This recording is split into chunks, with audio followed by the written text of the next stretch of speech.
Hi, it's Milton Kane, Christian Democratic Party candidate for the federal seat of Newcastle. Mining is a very important industry in this country.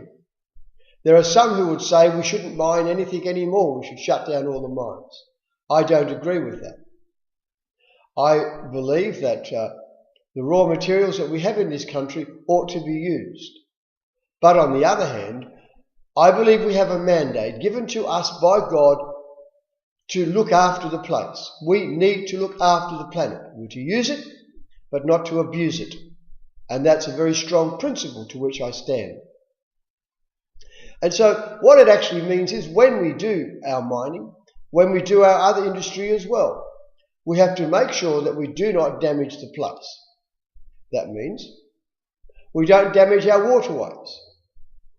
There are those who would put coal seam gas wells all over the place and would pump the various chemicals in to extract this gas in a process called fracking. As yet, that particular process has not been established to be safe to our waterways. In fact, quite to the contrary, there are places where there has been damage to those waterways. There are other places where there is some thought about trying to pump dry the various artesian wells so that the extraction can occur. I am seriously concerned about this, simply because once you damage, particularly the underground water in this country, which goes at times for hundreds, if not thousands of kilometres, this is just not wise. So I want to make sure that if we're going to extract this coal seam gas, that we do it in a safe method. Therefore, those people who wish to mine coal seam gas, what they'll have to do is to submit their plans to an independent body, which I would generally refer to as a CSIRO. That has been a proven scientific examination department of government.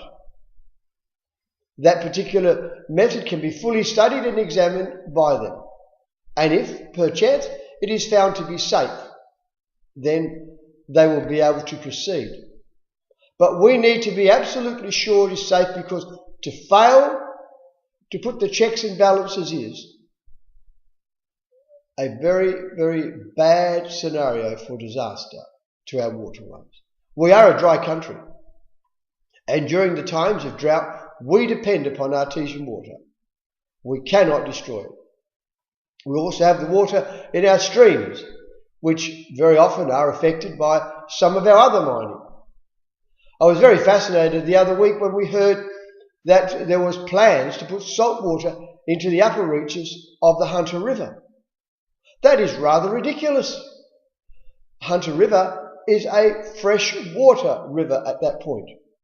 Putting salt water with and possibly other contaminants in it would in fact change the whole ecology of the river, and various living organisms within that water would be potentially killed by that very change.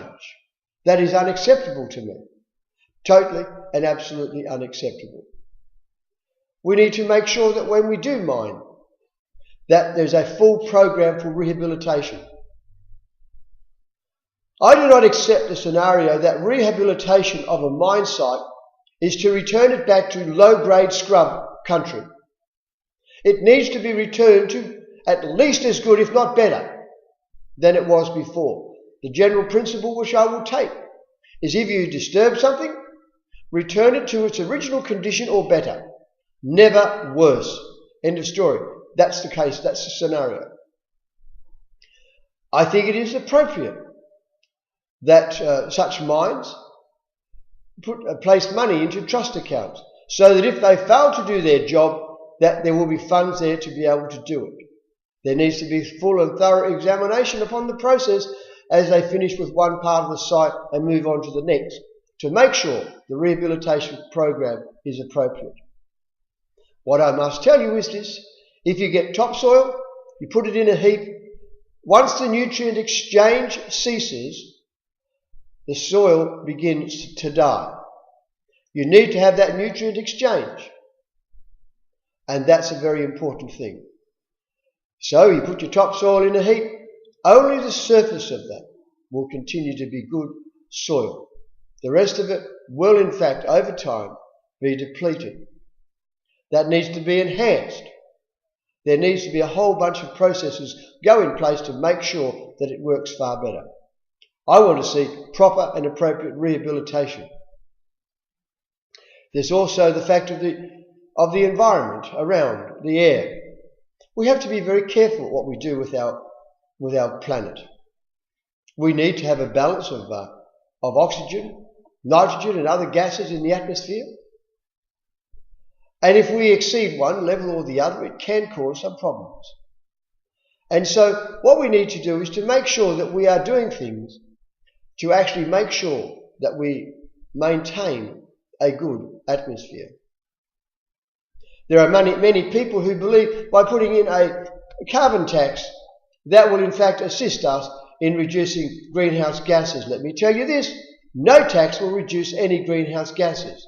It's what you do, whether or not that reduces or increases greenhouse gases.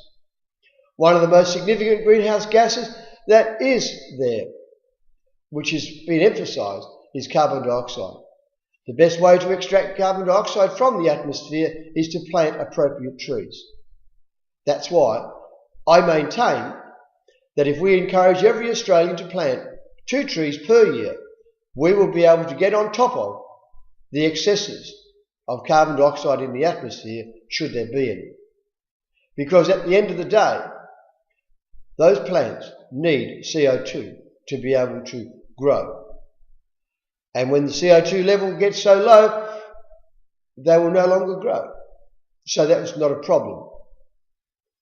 I think it appropriate that we go down this particular track. We don't need a great big carbon tax to make life more difficult for Australians, but we do need to make sure that we look after the place. We also need to deal with the various dust pollutions. And that is why I strongly recommend that we cover all loads which are being carried. One of the interesting things is if we carry something on the road, we must cover it. If we carry it on the rail, it seems that's okay. I'm sorry. The record of the health concerns near areas where particularly things like coal are transported tends to tell me something very simple. It's not good for people's health. And therefore, I say, cover it. If you don't want to cover it, leave it where it is. That's as simple as that. Thank you.